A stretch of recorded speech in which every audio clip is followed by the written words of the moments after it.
but not on marijuana. All right. Very glad to have our next guest. As you may know, some people right away will be incredibly offended, triggered. This is one time, too. Also, can you get a long shot here? Yep. Where we covered up our sponsor, Walther. They're not going to be happy, but they don't care. They're good sports. With our next guest's book, of course, Exodus.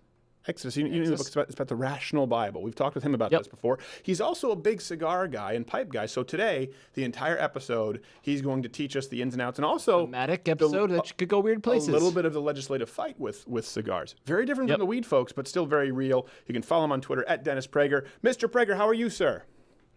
Great to be with you, my friend. And I wish I could smoke with you right now.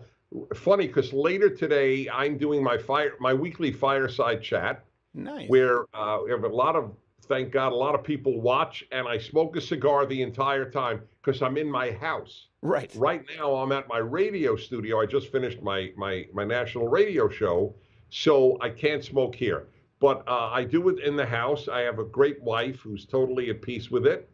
Now, so I am going to give you more philosophy of cigars than you believe exists. Okay. Well, let's get it. We'll get into that. But first, we have to light this puppy. What is it? What are you smoking? Well, because Sun Computer's in here, I didn't want to offend anyone. This is just the standard Brick House cigar, which actually for the money is not a bad cigar in my opinion. My favorites are, I think I told you, the Melania I like a lot.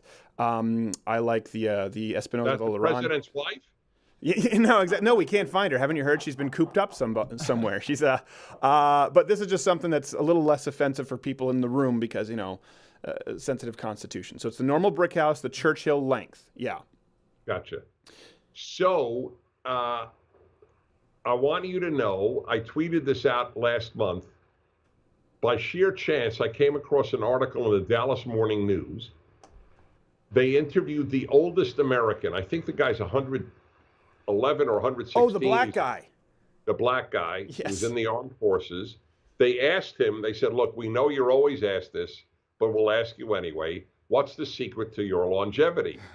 And the guy, without blinking, just simply said, God and cigars. I remember. and I said, this is my man. If he's right, I'm going to 116. There you go. Well, what I love about him, too, he doesn't get it exactly entirely. First off, it looks like he's smoking very bottom shelf cigars if you watch it. And he goes, cigar is about, when I smoke my cigar, I don't inhale. I do it the healthy way. And we're like, well, I don't know if you'd say the healthy way, but it's certainly less harmful than inhaling. Yeah. And it shows, and he's lighting it. It's not exactly like vegetables. He's lighting it on his stove. If you watch on his gas, Really? yes. If you watch the video, he's like, I do the healthy way. I don't inhale. We had to do that for a sketch once. We had no lighter with us. We had to light it on an electric stove, which, spoiler, impossible. Yeah, so he does do this. If you watch the video, go watch it. I'll send it to you after we do I this. haven't seen the video. I only read the article. I didn't even know there was. I got to watch the video. You're right. He's face first in a stove. My father, who passed away at 96, would have given the same answer. Yeah. God and cigars. Well, I don't want to mislead our audience. I can't make the medical claim that cigars lead to longevity. But speaking of lighting on a stove, okay, so first off, what's the proper way to toast and light a cigar for people? All right. First, before that, we have the biggest of all philosophical questions regarding a cigar. What type of hole do you make on the top? Yes. Okay. Because people who don't know, it comes wrapped. Right. And you have to make a hole. Obviously, you can't breathe in any smoke. Right. So there are three types. A hole cut, which I call circumcision. Just a hole cut. Right. Right? The whole top. Guillotine. Yeah, guillotine. Right. Another one is a bullet hole where you get a sharp thing and That's you what I got here, a punch. it in. Right, punch it in. And the third is a V cut. It's shaped like a pyramid, sort of. Or a V. And you slide the thing across the bottom. It's steel, and it makes a beautiful indentation in it. That's my favorite. Okay. My least favorite is the hole cut.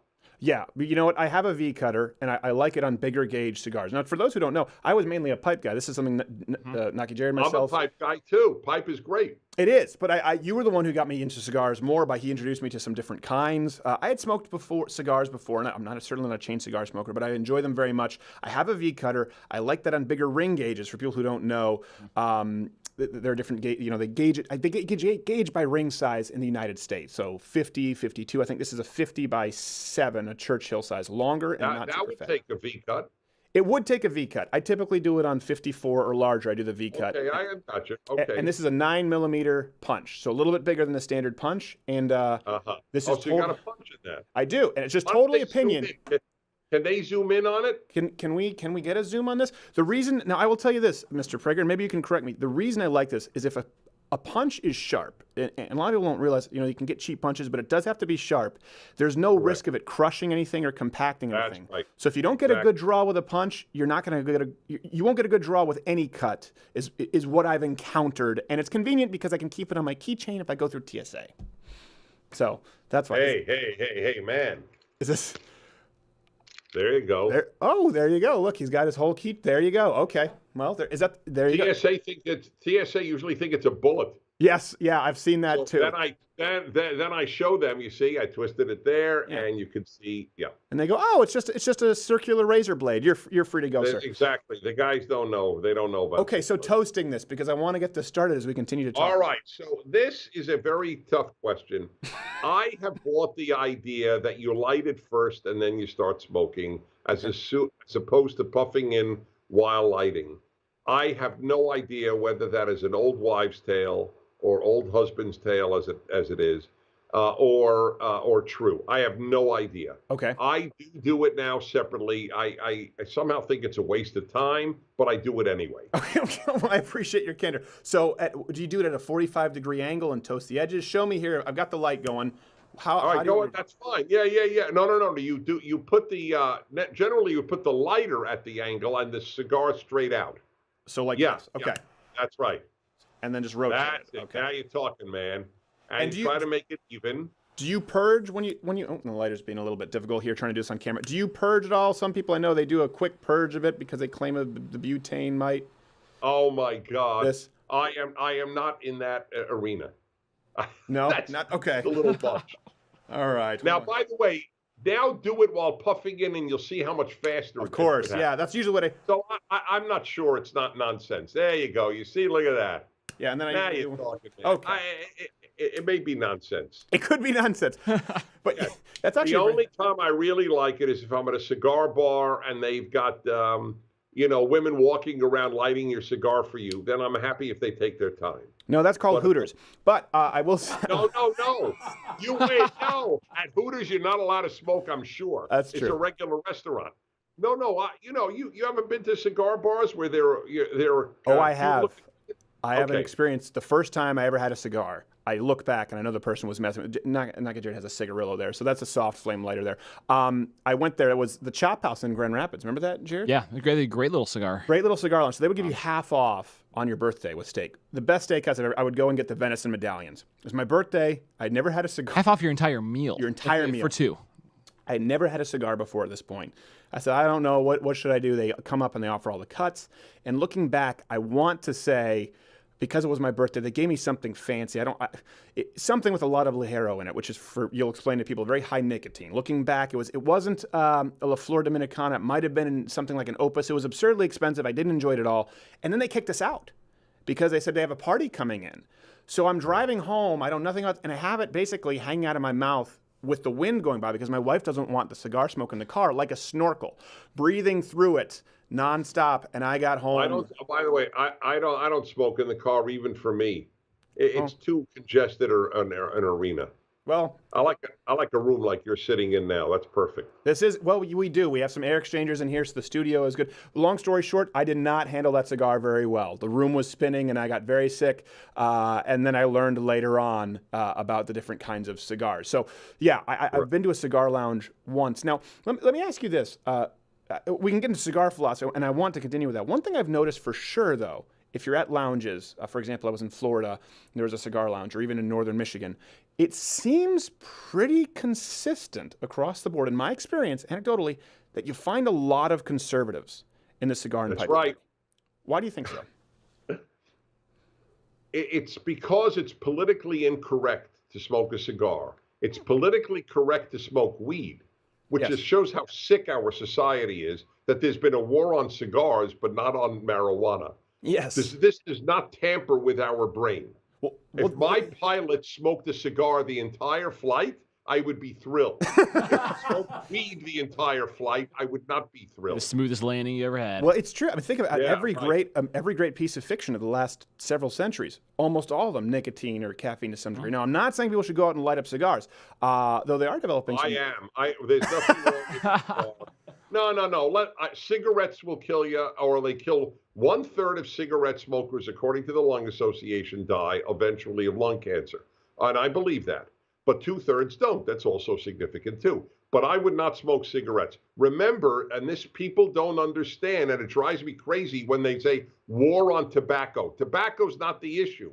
Inhaling is the issue. You are not inhaling now. You are bringing the smoke into your mouth for taste, Right. not into your lungs for a nicotine effect. This is true. Well, and something else too. I actually have this up in front of me. The FDA finally released, and I'm sure you know about this, but I have to talk about this for our audience. The FDA released a study where they finally eliminated people who smoked 2 cigars per day or less, handmade cigars, because all the previous studies included people who were smoking Swisher Sweets and basically cigarettes that look like cigars at gas stations. And they found that people who smoked 2 cigars per day or less, the increased mortality risk of cancer overall is statistically insignificant, statistically non-significant. That's very rare for the FDA to say something like that. I did not know about that. When did that come out? I want to broadcast it. Oh, darn it. Well, you know what? Here, people have already seen your It gives book. you another chance to mention my book. There you go, Dennis Prager. Well, think about actually this. C.S. Lewis, all of these guys always overpiped their cigars back in the day, would philosophize. They would get into to theory. They'd get into to what's the word I'm looking for here? Not theory. The real depths of the sea of life. What's the word I'm looking for? Theology. Theology. I'm not a good ambassador right now. It's like, oh, look, nicotine makes you dumb. You should smoke weed. It's a smart drug. Exodus, God, Slavery, and Freedom, the Rational Bible. Highly recommend it. I've been very much enjoying it. Here's a question for you. How often are you supposed to, what's the recommended amount of, before you tamp? Tap the ash. Tap the ash. Before he taps the ash, Dennis. Before it falls on you. Good point. That's the only rule. I feel like the therapist in Annie Hall. The important thing, Alvy, is to enjoy ourselves while we're here. Huh? I remember that scene. He's worried about the sun exploding. Yes, exactly. What's the point? He wouldn't do his homework. No, this FDA study, hold on, let me bring it up. I believe it was 2016. And it was actually, they finally eliminated, they said, okay. And a big reason for this is because there have been a lot of new FDA regulations. People don't know this where. Do me a favor, seriously, send it to me. Okay, I will. And we have it here as an overlay for people watching. And again, I'm not advocating that people go out there and start chain smoking cigars. I'm just saying it is incredibly rare for the FDA to do. And the reason they did it is because of the Obama legislation. They wanted to get cigarettes out of the hands of children, which we agree with. But they included all cigars. It turns out kids aren't smoking $9 cigars. And cigar makers, that you have long storied history with family cigar rollers and pipe makers said we shouldn't be treated the same as Marlboro.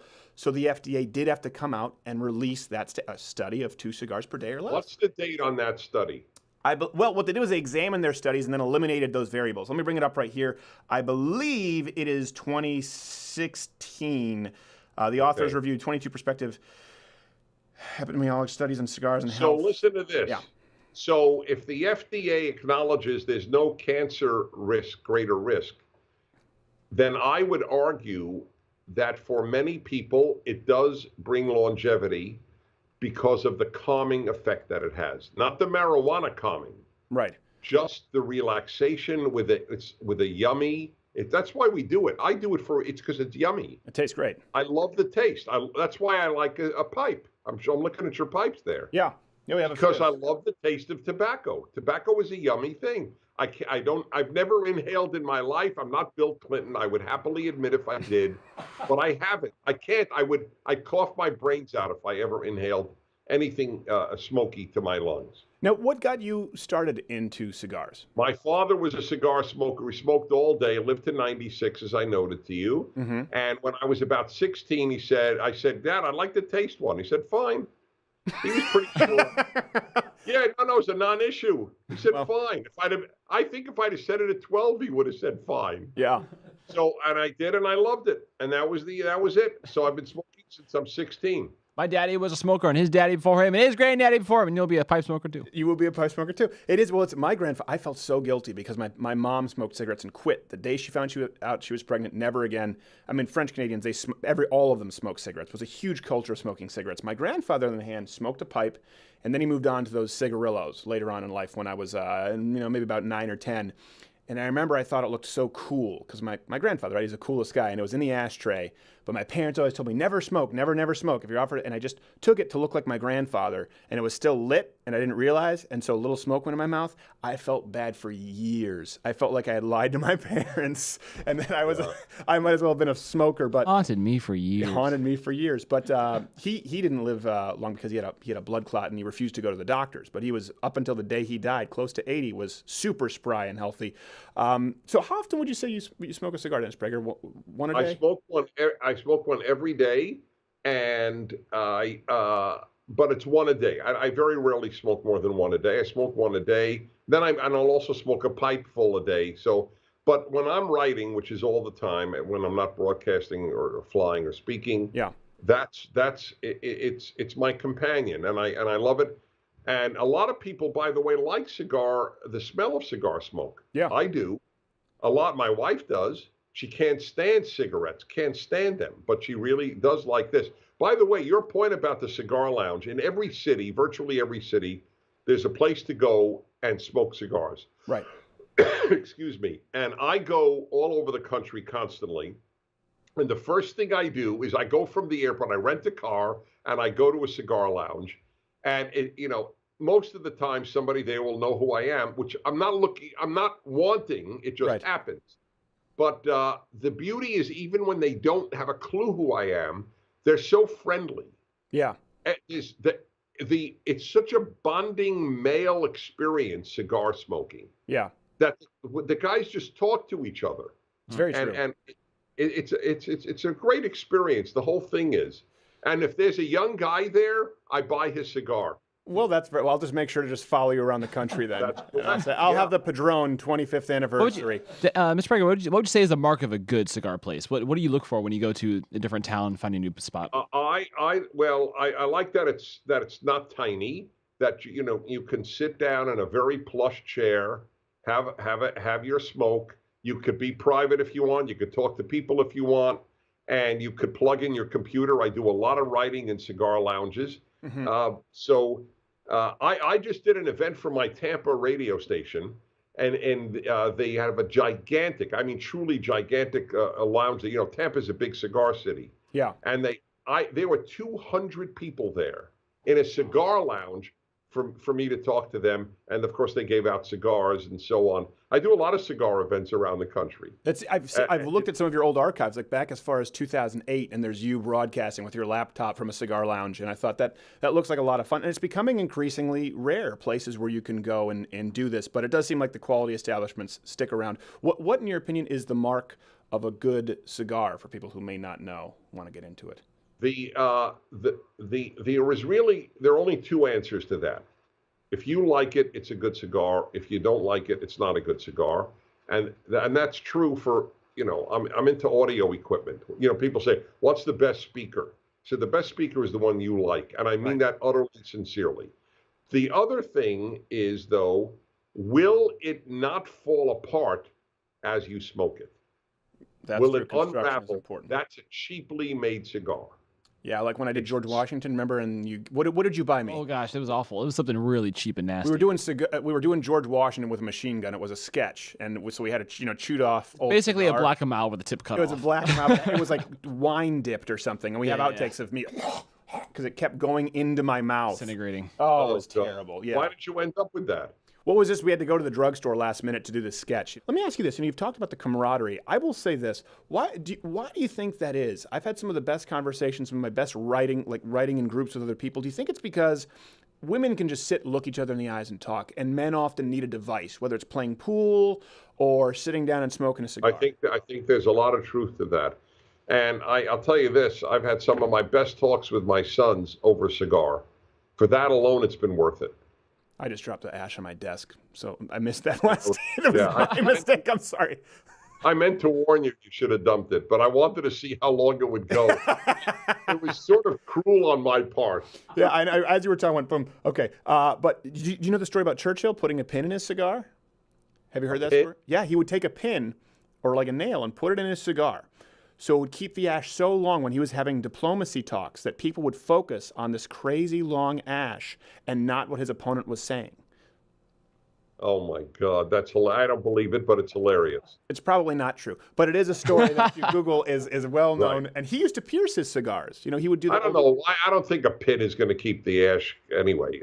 That's a hilarious. That's a riot. I have no idea if it's true. One thing I do, however, is I put activated charcoal in this little mason. That's my ashtray, and if you put it, the ashes don't smell in there. The one thing that people do need, cigars smell nice. Ashes never smell nice. You want to get rid of those as quickly. Oh, that's interesting. I didn't even know about that. Tell me about it. So, you know, a lot of the air purifiers that you have either have an activated charcoal layer or they have bags of activated charcoal. You can just get it, you know, sometimes people try to use it for teeth whitening and stuff. I just get it in a powder. It's very, very messy.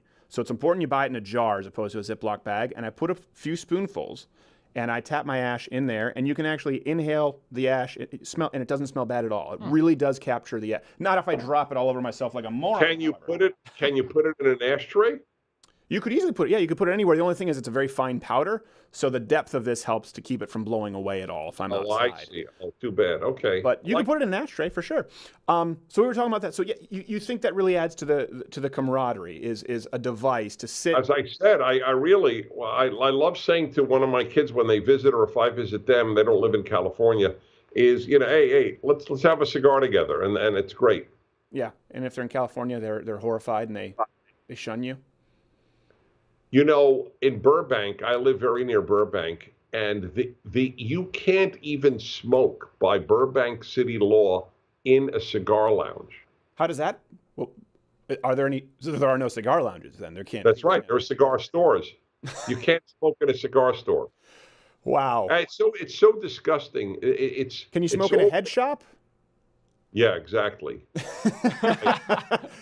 Right. This is not a joke. Driving home from Austin, where Sven Computer infiltrated the LGBTQ AAIP panel, my friend John and I wanted a cigar. I had one. He didn't have one. So we stopped at a unfortunately, they call it a smoke shop, right? So we stopped and we see all these bongs. And we're going, oh, okay, all right. So we said, do you have any cigars here perchance? And the guy goes, actually, yeah, and it's in the corner. This tucked away old humidor that had clearly never been opened. And we opened it up, and there was a Romeo and Julieta in there, and the tube, in the tubo kind, it had the old label, the old silver label before they even rebranded. And it could have been the best cigar we ever. It had probably been aging there for 10 years. The guy had never sold a cigar. It was to keep the fuzz off of him. So what do you do then? Is it just the municipality of Burbank where you can't smoke a cigar? Burbank and I'm sure other cities, but I know Burbank because I live so close. But I tell you, it's so controlling of people's. It's so infantilizing. You know, an adult cannot decide whether he'll smoke a cigar or not in an enclosed place. Right. You know, I used to go on Bill Maher's show a lot when he was on ABC, and then then he moved, and I haven't been on because I don't broadcast Friday nights, but for religious reasons. Sure. But anyway, on his show once I lit up. It's a long time ago, and you at that time you were at least 50 feet from the audience, at least. And I asked people, no, it wasn't. It was Bill Maher. Anyway, I asked, so how many of you think you're going to be hurt by secondhand smoke? And most of the hands went up. Yeah. I mean, it's so easy to frighten people irrationally. It's scary. Well, explain that because a lot of people still believe that who are watching. But you obviously know this a little better. There was research that when they finally actually conducted the research, it's not nearly as harmful as people thought it was. Well, first of all, it is a brazen lie, and it's terrible when science is used for propaganda. It is a total lie that 50,000 people a year die of secondhand smoke. I don't deny that a baby that has asthma will be exacerbated if he's in a little room with a cigar smoke or cigarette smoke. Of course, I understand that. Of course. So you use your common sense. Yeah. Does it bother you? Does it make you cough? Then I won't do it. That's fine. But killing people? from secondhand smoke? Oh, give me a break. Well, I was in northern Michigan. I told you this story, and I had just a little Perdomo cigarillo, their Habano, and I was so that thing makes a lot of smoke, and I was smoking it walking down the street, little tiny cigarillo, and this guy was with his wife, and he goes. That's right. He had a pot leaf on his shirt, and I'm sitting there like, if only I were smoking a joint, it wouldn't be a problem. And people, that's right. In You've got it. Smoke. Now, what is your stance on that? Is someone people start doing that phony cough around electronic cigarettes, and that's just water vapor. It's not smoke. I know. I've seen it. I've seen people do that exactly. That's pure psychology. Well, and you know what's funny though, and this is a good example of what we're talking about. I decided to let those people walk on by. I was sitting at a park bench while my wife retrieved some olive oils, fine olive oils. She's very into olive oils and balsamics. And this guy walks by and he goes, "Oh, a stogie? That reminds me of my grandfather. He was from the old country." And we had a conversation about his grandfather. We talked for 20 minutes, and he moved on with his day. Nice guy. And he said, "Thanks for that memory. I appreciate it." And it does seem to be a bonding experience with a lot of people, maybe just because it's been so ostracized now. That's part of it, but I don't know. But you were right about having something to do. It's amazing that alcohol has not been demonized and tobacco has. I wrote about that 30 years ago. Mm-hmm. How sick that is. How many people molest a child after a cigar or a cigarette? And how many after alcohol? Well, if you're counting Bill Clinton with the interns with a cigar, but I don't think But it wasn't molestation. No, it wasn't. Excuse the polls. Excuse the results a little bit. Yeah, excuse it. I'm not a Clinton fan, but it's not molestation. This is true. All right, credit where it's due. That's a good point. Well, a lot of people will say, where do you line up then on marijuana and how do you sort of? I hate marijuana. Marijuana tampers with your brain. This doesn't. So do you think marijuana should be legal for people who want to smoke it in their house, or where do you line up on that? My view was, if it had always been legal, I would not have voted to outlaw it. Mm-hmm. But since it was already illegal, I don't know what we have gained by making it legal. I know there are people who need it for medicinal reasons. Nobody has a problem with it. I have an emotional, it's one of the rare times I acknowledge an emotional reaction. I am a child of the 60s, 70s, and I saw so many of my friends just tune out of life as they would, just have, they'd smoke stick after stick. And I have a negative, anything that tampers with the brain. Yeah. I am really, really opposed to. And they inhale, too. That's one thing, by the way. One thing I will say. Of course, you don't inhale. It does no effect. No. That's one thing that I will say. Cigar smokers in general just want to be left alone. They're not telling anyone it cures cancer. They're not telling anyone that Big Pharma is suppressing it. In my experience, and by the way, I think if states want to legalize marijuana, I don't smoke marijuana. I'm not a fan of it personally. This is a very controversial position, but I think if states want to do it, go ahead and do it yourselves. But they claim it cures everything. What's crazy is they claim it's not a performance-enhancing drug. In a lot of athletic commissions, they want people to be able to smoke marijuana, and then they go around and say it sharpens you and it makes you more brilliant, and it's this miracle drug. There is a remarkable inconsistency with it. It seems to me cigar smokers just want to be left alone. That's what I've seen. Yeah, exactly. But I admit that I have a positive view. I don't merely think it doesn't hurt. I think that of all the vices, it's about as harmless as exists. Now, wait, you do inhale. No, I don't. No. I retrohaled the nose. Yeah, but that's that just chew. You do that, don't you? Someone taught me that. I can't. I don't know how to get it through my nose, and I don't want to learn. Oh, well, you get a. Someone told me this is actually a cigar expert from Aficionado, and he said, yeah, you get all the flavors. He said you puff and you just let it go out the nose, and you get different flavors, and actually you'll get entirely different flavors. Is that right?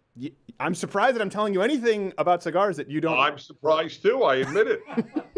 All right. Well, there you go. Well, give it a whirl. It can be, and you can, particularly if there's a very strong pepper note, to cigars for people. I'm going to give it a verb. I'll say I'm going to Crowder now. Not if you want to be popular at the cigar loungers. I mean, that punk who dressed up like a lady and interviewed Wendy Davis. We're not sure he's on our side. What do you look for in a cigar? Because there are all different kinds. What kind of flavor profiles? I know exactly when people say to me, because a lot of people give me a gift of a cigar when they come to speeches and stuff. I tell them, because they don't know anything about it, I said, Go into a cigar place and tell them the following. I would like the strongest, best cigar, non-Cuban, for up to the following price. Okay. That's all I care. Why non-Cuban? There was not a single Cuban cigar I've smoked that I've liked. I like Nicaraguan and Dominican and Honduran. Why is that? Do you think it's just... I don't know. I just don't like it. I don't know. Why don't I like, any given food? It's just, my taste buds do not respond to Cuban cigars. I do not enjoy them. For author of the Rational Bible, there's a lot of irrational. I don't know. I just don't like it. But by the way, on occasion, I will say that in the commentary. It's true. It's why it's called the Rational Bible. I appreciate that that you say that. I have heard, and this is something maybe you could educate me on. I've heard that Cubans think about it just like anything, socialism, communism. Once they were taken over by the government, I think they may have ruined their cigars. I think most people think of Cuban cigars. It's the legend, not the reality.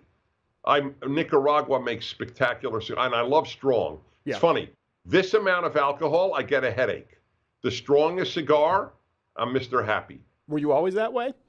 Yeah, okay. Always. There's something you should probably do some genetic testing. It would be interesting with your brain type. Probably what they refer to as ADHD, or because a lot of people get very stimulated by cigars or cigarettes or any nicotine. For me, it's but I'm going to be going now 2 weeks to Eastern Europe to give some lectures, and I won't be able to smoke nearly as much. I am as far from addicted, even though I smoke every day. But I'm not addicted because I know I can go 2 weeks, 3 weeks, and it's a non-issue. You want to hear something funny? This is true. When everyone had I had a bronchial infection, a sinus infection from hell, and so I went 2 weeks. We used to smoke pipes. It was very intermittent. It was maybe once every couple of weeks. And with cigars now, it's much more frequent because I enjoy them. And because of you, I've taken notes, and I'm going through a whole cigar book now. And my producer and we actually keep a book of the labels on there. But I went 2 weeks without smoking any cigars. Of course, I was sick. And then I was doing the nebulizer and steaming. And I said, to hell with this. I feel like crap. I'm going to try a cigar. And guess what? I coughed up what seemed to be a Ridley Scott film creature with a cigar. And I got better. It's like it needed to dry it out. That's not the best ad for smoking cigars. No, it's not exactly. That won't be in the next Arturo Fuente magazine spread. Right. Exactly.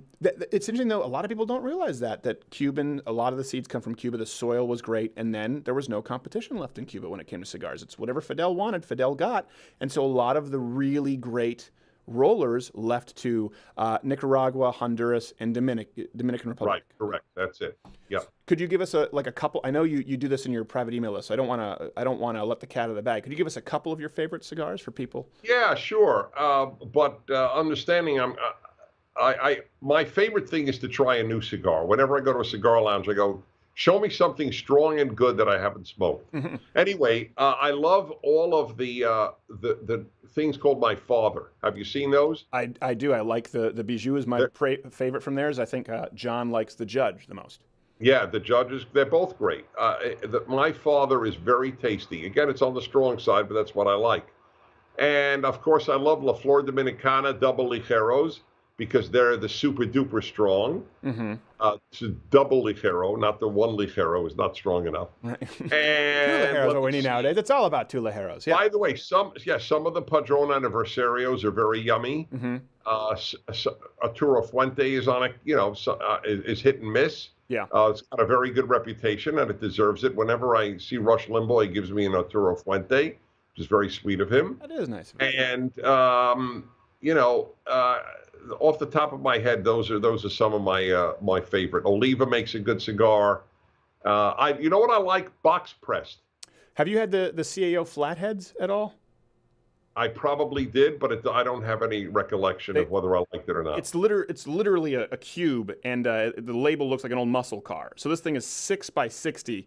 They have in smaller Vitellos, but they also have a 7x70 called the Big Block, which when we do a writing binge and we write a bunch of sketches and commercials, we sit outside and we have one of those. It's got a very strong sort of fig flavor. You know that some cigars have that, like date, fig, raisin. Yeah, it's great. The flavors are the best. It really is, and I tend to like this is just me speaking, you can correct, I notice I tend to like the spicier cigars, the habanero wrappers, the with that kind of almost wasabi effect. That's kind of what I call it, you know what I mean? Where it gives you that whoosh of spice and cedar. That's kind of been my profile I've gravitated toward. I am not, believe it or not, I never quite resonate. They say chocolate or they say spice. Spice, yes, that's the one thing I can identify with, but otherwise, I either just like it or I don't. Right. I don't analyze why. But my wife loves coffee. I love cigars. It enhances her life. This enhances mine. I'm grateful to God for creating it. and what am I going to tell you? That's the way it is. Well, we can't go much longer, so I will leave with one thing I do think that is important to note for people out there who don't know. Like I said, you don't inhale. Cigarettes, for example, have I've read as high as 400 something active chemicals that can be added to it. There's one ingredient in this. There's no comparison. Right. It's dishonest to love cigars and cigarettes. It's just dishonest. There's one ingredient in this, tobacco. And that's, you can explain to the audience. There's the filler, the binder, and the wrapper. And can you explain for audience who might not know what that means? Yeah, the filler is the thing you see the most of. What the ash, that's right. But you really, the binder is what keeps it together, and the wrapper is what you see on the outside. Right. The wrapper is the place of most taste. Right, most of the flavor. Now, not because of the smoke, but because it's in direct contact with your mouth, right?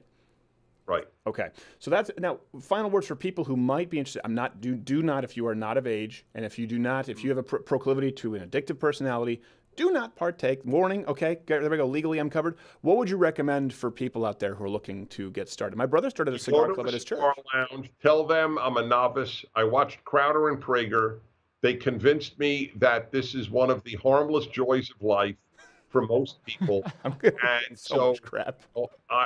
What would you give a beginner, sir? And show me how to light it and cut it. And that would be a blast for somebody to try. It would. And you know what, my brother? How do you know when you're done? Because I'm getting second-degree burns. Yeah, that's a little cigarillo. Those burn very hot. Second-degree burns on fingers is time to go. It's time to go. My brother actually is in L.A. and started a cigar and pipe club at his church, and it's proven to be immensely popular. If ever you want to connect with them, with some great company, great young conservative activists, I'm sure they'd love to speak with you, but I know you're a busy man. Final question before I go. What is your philosophy? The reason I picked this is because it's longer, and I thought I could maybe snip it and salvage it later. Do you ever do that? Do you ever blow it out? Absolutely. Okay. Absolutely, and I don't understand why anybody would object. It's yummy later too. So what's the best way to do this? That's correct. You first of all dump your ash completely. Okay. All right.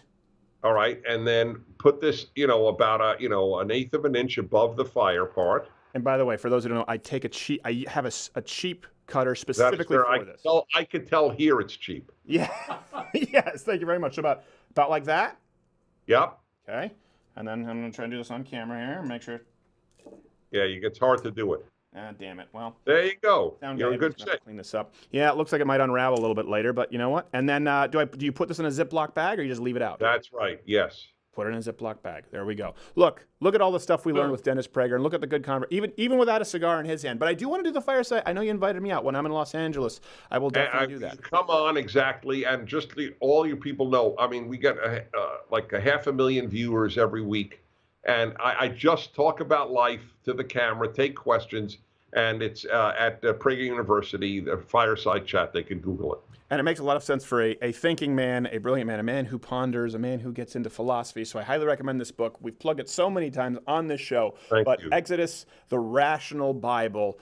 I think people will really like and appreciate it out there. Atheists and believers alike. Thank you so much, Mr. Prager, for coming on, and I look forward to seeing you soon. Stephen, bless you, my friend. Hey, if you like this video, subscribe or click the notification bell right next to the subscription button, because subscribing doesn't mean anything anymore now, according to the YouTube gods. And if you like the late night show, you can watch it every single day, a full hour, at louderwithcrowder.com/mugclub. Subscribe there. That way...